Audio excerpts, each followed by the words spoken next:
दोस्तों, आज जिस घटना के बारे में हम आपको बताने जा रहे हैं वो बेहद ही ज्यादा हैरान करने वाली है। एक 11-12 साल का लड़का नजदीकी पुलिस स्टेशन में जाता है और वहां जाके पुलिस वालों से कहता है कि साहब, मैंने गांव के दबंग नेता के बेटे को गोलियों से भून दिया है। मैंने उसके सीने में 4 गोली उतार दी है। मैंने उसको मार डाला है। मैंने उससे बदला ले लिया है। दोस्तों, पुलिस वाले सुनते हैं और एक दूसरे की तरफ देख के हंसते हैं। मतलब उनको यकीन ही नहीं आ रहा। उनको ऐसा लग रहा है कि छोटा बच्चा देखो कैसी बातें कर रहा है, ये ऐसा ही बोल रहा है। देखो, हंस रहे हैं एक दूसरे की तरफ देख के। कोई ज्यादा ऐसा रिएक्ट नहीं कर रहा है, सब उसको बस देख के हंस रहे हैं। तभी क्या होता है कि थोड़ी देर में वही दबंग नेता जिसके बेटे को इस बच्चे ने मौत के घाट उतारा था, वो वहां पहुंचता है और सारी बात बताता है। तब पुलिस वालों को यकीन होता है। इसके बाद में उस बच्चे को हिरासत में लिया जाता है और सबसे ज्यादा हैरान करने वाली बात तो ये हो गई, जब इस बच्चे को कोर्ट में पेश किया जाता है, जज साहब इससे पूछते हैं कि आखिर में तुमने ऐसा क्यों किया। तो इसने जो अपनी घटना रो के सुनाई, उसको सुनने के बाद में जज साहब भी रोने लगते हैं। तो दोस्तों, आपके दिल में ये बात आ रही होगी कि आखिर में इस छोटे बच्चे ने ऐसा कदम क्यों उठाया। इसके सामने ऐसी कौन सी मजबूरी थी जिसकी वजह से उसको ये अपराध करना पड़ा, किसी का खून करना पड़ा। तो आइए दोस्तों, इस पूरी सच्ची घटना के बारे में हम आपको बताते हैं कि आखिर में इस छोटे बच्चे ने ऐसा क्यों किया। तो आप सभी का स्वागत है मेरे YouTube चैनल में एक और सच्ची घटना में। दोस्तों, ये सच्ची घटना है हरियाणा के हिसार जिला की। हिसार जिला के अंतर्गत एक गांव की ये सच्ची घटना है। क्या होता है कि उस गांव के एक व्यक्ति जिनका नाम रोशन लाल होता है, वो फौजी होते हैं। उनके 2 बच्चे थे, जिनमें से एक बेटी और एक बेटा। बेटी बड़ी थी जिसका नाम जूही था। उसकी उम्र लगभग 16 साल थी और वो कक्षा 10 में पढ़ती थी। और जो बेटा था वो इस बेटी से छोटा था और वो कक्षा 7 में पढ़ता था। लगभग 12 साल की उम्र थी। नाम उसका मानव था। बड़ी हैप्पी फैमिली थी भाई। जब रोशन लाल घर पे छुट्टी पे आते थे तो बच्चों के साथ में एंजॉय करते थे, फैमिली के साथ में एंजॉय करते थे। उनकी किसी से दुश्मनी नहीं थी। गांव में सब लोग उनकी बड़ी तारीफ करते थे। क्या होता है कि घर से लगभग 1-1.5 किलोमीटर की दूरी पे स्कूल था, जहां पे रोशन लाल के दोनों बच्चे पढ़ते थे। बच्चे बड़े हो गए थे तो दोनों साथ साथ में स्कूल पैदल चले जाया करते थे। बाकी बच्चे भी जाते थे, जरूरी नहीं कि सारे बच्चे गाड़ी से ही जाएं। अब ये बड़े हो गए थे तो पैदल चले जाते थे। क्या होता है कि एक दिन जो रोशन लाल का बेटा होता है, जिसका नाम मानव, वो स्कूल नहीं जाता है। उसकी बहन अकेले स्कूल चली जाती है और स्कूल की छुट्टी 2 बजे होती थी। और जब 2 बजे छुट्टी हो गई, इसके बाद में सारे बच्चों के साथ में वो बेटी भी आती है। कोई बच्चा गाड़ी से चला जाता, जो गाड़ी से आता है, जो पैदल आते जाते वो पैदल चले जाते हैं। वैसे ये भाई बहन दोनों साथ में आते थे। लेकिन आज क्या होता है कि भाई स्कूल नहीं गया था तो बहन को उधर से अकेले आना पड़ा। अब बहन उधर से अकेली चल दी। 2 बजे जब छुट्टी हो गई, पैदल आ रही थी घर के लिए।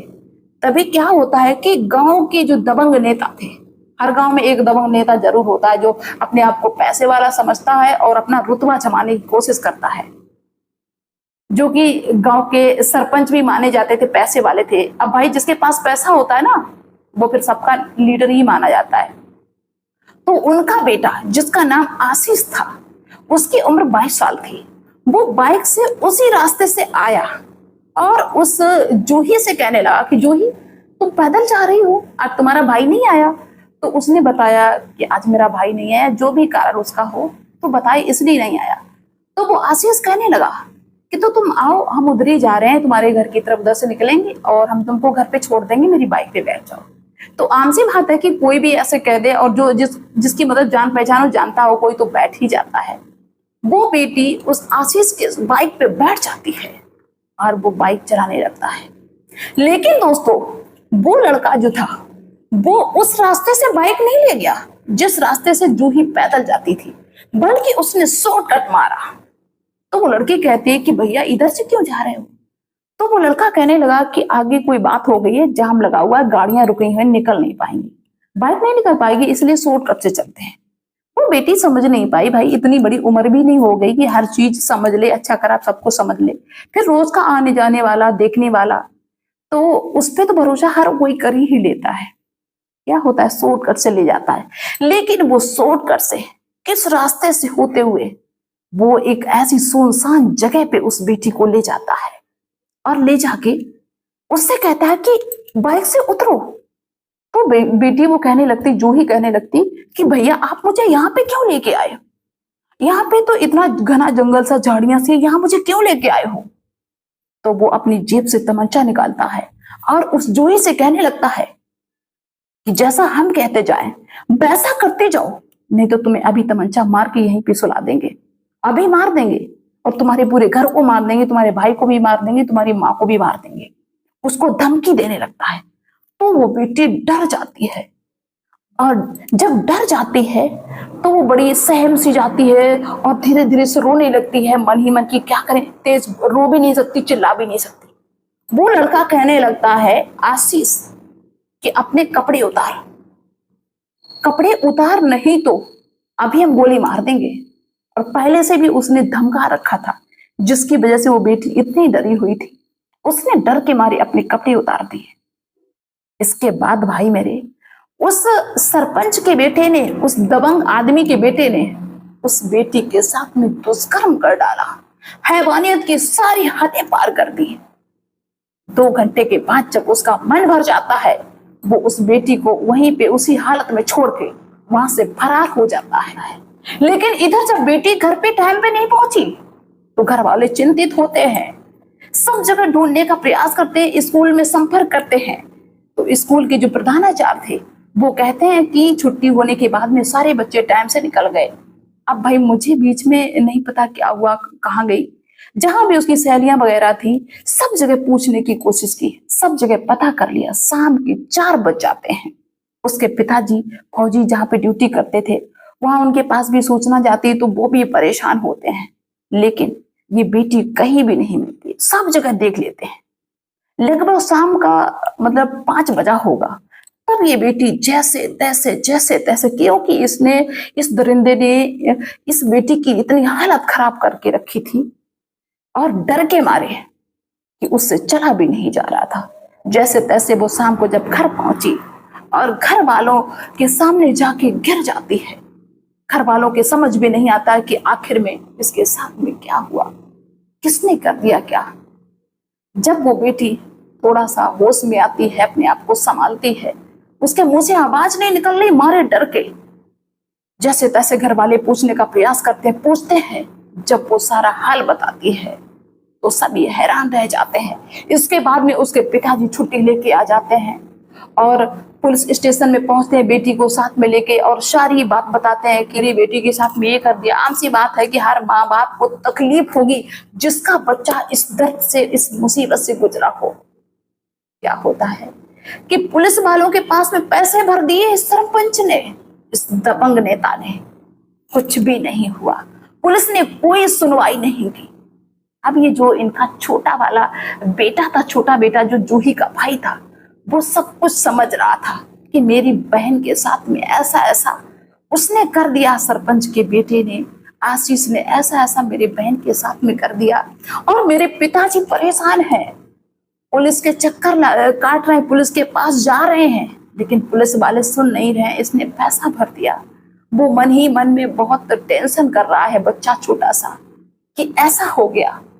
इसके बाद में जब पुलिस नहीं सुनती है तो उस लड़की के पिताजी जो रोशन लाल फौजी हैं, वो गांव में पंचायत बिठाते हैं, सबको बुलाते हैं, जो बड़े बड़े लोग हैं उनको बुलाते हैं। इसके बाद में बताते हैं कि मेरी बेटी के साथ में ऐसा ऐसा इसने किया है, इसके लिए कोई सजा, कोई कानून बनाना चाहिए। तो वो जो सरपंच का बेटा था उसको सभी लोग निर्दोष साबित कर देते हैं। सरपंच कहते हैं कि मेरा बेटा उस डेट को घर पे था ही नहीं। अब दोस्तों, जो पैसे वाला हो, जो दबंग हो, हर कोई उसी की बात मानता है। ऐसा है आज का दौर। सच्चाई को छुपा दिया गया, उसको झुठला दिया, उसको झूठा साबित कर दिया गया। ना तो उस बेटी की सुनवाई थाने में, पुलिस अदालत में कहीं हुई, ना तो गांव में पंचायत में किसी ने सही फैसला किया, किसी ने नहीं। मतलब ये माता पिता घर परिवार वाले थक जाते हैं, हार जाते हैं, कहीं न्याय नहीं मिलता। इधर ये छोटा बच्चा परेशान है कि देखो कितना गलत समय है, इन लोगों ने मेरे बहन के साथ में गलत किया, इसके बावजूद हमको ही गलत ठहरा दिया। अब पिताजी अब हार जाते हैं तो वो केस जैसे तैसे वहीं पे रखा दफा हो जाता है। धीरे धीरे वही नॉर्मल सी जिंदगी सभी लोग जीते हैं। अब बेटी और माता पिता तो उस दर्द को तो नहीं भूल पा रहे हैं, लेकिन फिर भी आम जिंदगी जीने की कोशिश कर रहे हैं। लेकिन जो वो बेटा था, जो भाई था उस लड़की का, उसके दिमाग में ये चीज चलती रही। एक दिन क्या होता है कि अपनी बहन के साथ में स्कूल जा रहा था और स्कूल पहुंच के वहां जाके कहने लगा, जो वहां के टीचर थे, कि सर मेरे पेट में दर्द हो रहा है, हम घर जाना चाहते हैं, हम रेस्ट करेंगे जाके, मेरी तबीयत सही नहीं है। तो ये अपनी बहन को वहां पे छोड़ के आ गया। वैसे इन बच्चों को रोज डेली कोई ना कोई लेने जाता था और ये वहां से बहाना मार के घर पे चला आता है।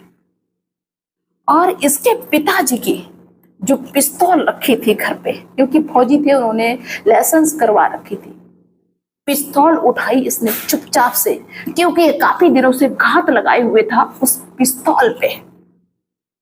और इसने सबसे छुप के उस पिस्तौल को उठाया, कारतूस उठाए, इसके बाद में सीधा निकल गया छुपा के। सबसे पूछता है गांव में कि किसी ने आशीष को देखा है, किसी ने आशीष को देखा है, तो कोई नहीं बताता है। इतना छोटा बच्चा, वैसे कोई सीरियस नहीं ले रहा था, लेकिन कोई बताता नहीं, किसी को मालूम ही नहीं था कि कहाँ है। पैसे वाले का बेटा कहीं मौज मस्ती कर रहा होगा, कोई नहीं बताता है। लेकिन लास्ट में एक आदमी ने बताया कि हाँ, हमने उसको नहर पे देखा है, वो नहा रहा था। वो छोटा बेटा 12 साल का नहर पे पहुंच जाता है और वहां जाके उसने देखा कि हाँ, ये आशीष यहीं पे है। वो तैयार हो जाता है, कारतूस भर के 4 गोली लगातार उसके सीने में उतार दी। खून से लहू लुहान वो आशीष वहीं पे तड़प के गिर जाता है और वहीं पे तुरंत उसकी मौके पे मौत हो जाती है।